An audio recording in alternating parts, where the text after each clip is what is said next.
Meet Max Graham. At 5'7", he is built like a fire hydrant, with the lethal assurance of 20 years in the Navy SEALs. Max is the man the MIT team calls when the world goes vertical. Whether he's navigating the dark, forgotten shafts of a Vermont talc mine or disappearing into the sulfurous throat of a Hawaiian volcano, the throat of Pele, Max moves with the detached rhythm of a machine. He is a creature of the void, a subterranean expert who understands that in the deep, your equipment is your lifeline and a fast heartbeat is your enemy. But as Max rappels into the unknown in the deep surge, he is following a path blazed by a very different breed of adventurer from the 1700s. Back in Benjamin Franklin's time, spelunking wasn't just a weekend hobby. It was a fascinating mix of scientific curiosity and brave necessity.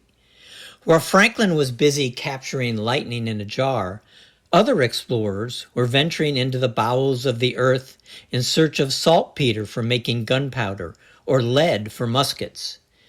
They didn't have sleek carbon fiber ropes or glowing green strobes. Instead, they relied on frayed hemp lines and carried a candle between their teeth for light.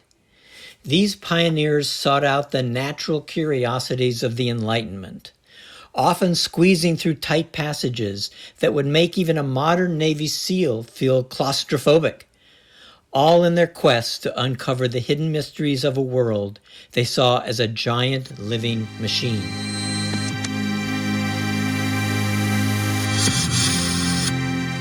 Many readers of technothrillers understand that gas can be a silent threat, but 18th century miners faced this danger with very limited technology.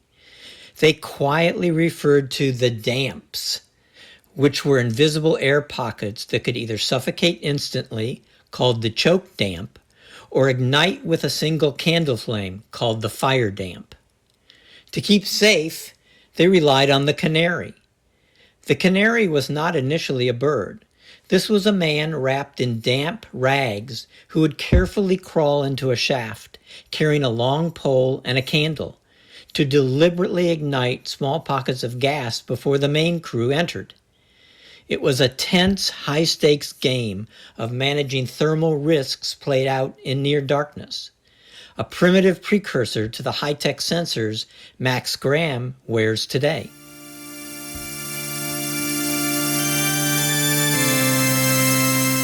One of the most interesting stories from this era involves the caves of Gibraltar and the limestone caverns of Europe. 18th century spelunkers began finding bones, massive fossilized remains of creatures they didn't exist in their world. This was the birth of the deep time. These early explorers, like James Hutton, for example, were the first to realize that the Earth had a history much longer than a few thousand years. They were the first time travelers using caves as portals to look back at extinction-level events. Their journals read like technothriller logs, documenting the strange geometry of stalactites and the eerie crystalline silence of places that hadn't seen a human face since the last ice age.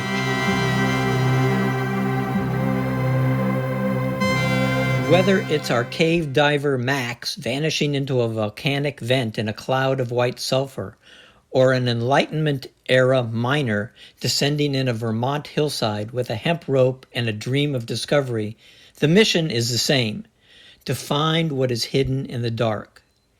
In the deep surge, the tech has changed, but the raw, intuitive brilliance required to survive a vertical world remains exactly the same.